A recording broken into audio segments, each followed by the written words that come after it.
Добре дошли в DigiLab. Нека поговорим за осъзнатостта, подкрепата и ролята, която всички ние играем в изграждането на приобщаващи общности.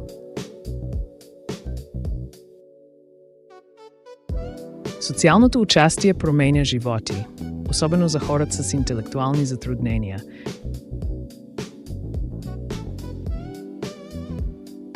Като отваря врати към свързване, комуникация и развитие. Самотата е една от най-големите бариери за хората с интелектуални затруднения.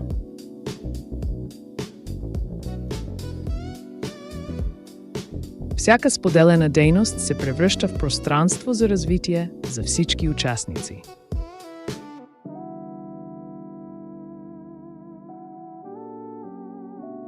С подходяща подкрепа хората с интелектуални затруднения развиват самостоятелност, правят избори и участват в решенията, които оформят живота им.